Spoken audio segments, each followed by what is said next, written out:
एक गांव में एक पहाड़ तोड़ने वाला रहता था। वो रोज पहाड़ तोड़ने जाता। एक दिन पहाड़ तोड़कर वह अपने घर जा रहा था। तो वो सोच रहा था कि मैं पहाड़ तोड़ता हूँ, यहाँ से जो पैसा मिलता है उससे न तो मेरा और न ही मेरे परिवार का गुजारा हो पाता है। ये सोचते सोचते ही वह घर पहुंच गया। घर पर पहुंचकर उसने खाना खाया, मगर उसका ध्यान अभी भी इसी बात पर था कि मैं कितना गरीब हूँ। उसके बाद सोचते सोचते ही वो सो गया। उसे लगा कि वो पहाड़ तोड़कर घर जा रहा था। उसने देखा रास्ते में एक आलीशान बंगला था। उसने सोचा काश ये बंगला मेरा होता, और उसके इतना सोचने की देर थी और वो बंगला उसका हो गया।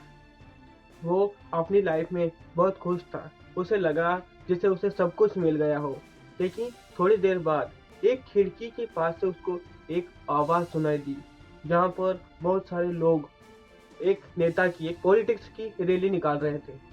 उसके नाम के जयकारे लगा रहे थे, उसके पैर छू रहे थे, उसके साथ फोटो खिंचवा रहे थे। उसको लगा कि ये भी क्या कोई जिंदगी है, असली जिंदगी तो पॉलिटिक्स में है। उसने ऐसा सोचा कि काश में ये पॉलिटिक्स होता। उसके बस इतना सोचने की देर थी और वो पॉलिटिक्स नेता बन गया। अब नेताजी बाहर निकले रैली के लिए, उनका स्वागत होने लगा। लोग उसके साथ फोटो खिंचवाने लगे, लोग उसके पैर छूने लगे। उसको बहुत ही अच्छा लग रहा था।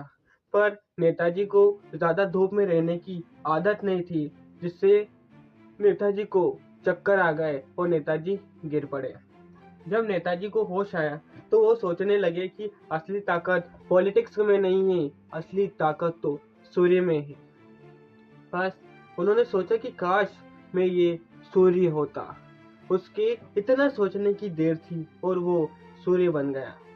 सूर्य बनने के बाद वो अपने हिसाब से उदय होता, अस्त होता, और उसे धीरे धीरे घमंड होने लगा कि दुनिया में सबसे ताकतवर तो सिर्फ मैं ही हूँ।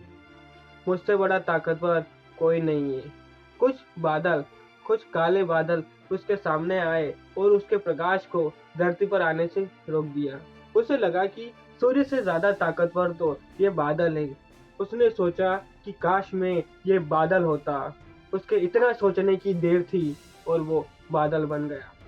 बादल बनने के बाद वो जहाँ जाता बरसता, कहीं रुक जाता, कहीं सूखा रहता। वो घमंड बहुत जल्दी आ जाता था उसको।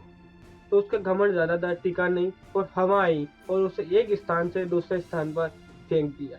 उसे लगा कि असली ताकत हवा में है, काश में ये हवा होता। उसकी इतना सोचने की देर थी और वो हवा बन गया। हवा बनने के बाद वो कहीं आंधी लाता, कहीं तूफान लाता, तो कहीं चक्रवात। चारों तरफ बस उसका ही राज था। उसे लगने लगा था कि हवा सबसे ताकतवर है। लेकिन एक पहाड़ से उसका मुकाबला हुआ और वो उसे एक इंच भर भी नहीं हिला पाया। उसने अपनी पूरी ताकत लगा दी, लेकिन वो उस पहाड़ को हिला तक नहीं पाया। उसने सोचा कि असली ताकत तो इस पहाड़ में है, काश में ये पहाड़ होता। उसके इतना सोचने की देर थी और वो पहाड़ बन गया। पहाड़ बनने के बाद उसे एक जानी पहचानी सी आवाज आने लगी, जो एक छेनी हथौड़े की थी। उसे बहुत दर्द होने लगा। वो छटपटाने लगा। वो बार बार कहने लगा कि ये जो पहाड़ तोड़ रहा है, काश मैं बन जाऊं, काश मैं बन जाऊं। लेकिन वो बन ही नहीं पा रहा था। अचानक उसकी नींद उड़ी। सामने आईना था। उसने देखा कि वो तो कोई और नहीं, वो खुद है जो उस पहाड़ को तोड़ता है। दुनिया में सबसे ताकत पर वही खुद है। इसलिए इस कहानी का सिर्फ शीर्षक और उद्देश्य यही है कि जीवन में कभी खुद को कम मत समझो। तुमसे बेहतर तुम्हें कोई नहीं जानता है। दुनिया में भगवान ने अगर हमें सबसे अलग बनाया है तो हमें कुछ अलग करने के लिए बनाया है। इसलिए कभी भी दूसरों की तरह बनने की कोशिश मत करना। अपने आप पर काम करो और अपने आप को विजय बनाओ। Thank you so much. ऐसे ही मोटिवेशनल एवं इंस्पिरेशन वीडियो देखने के लिए हमारे चैनल को सब्सक्राइब कीजिए और ये वीडियो अपने 5 दोस्तों के साथ शेयर ज़रूर करें। अपने स्वास्थ्य का ध्यान रखें। Thank you so much.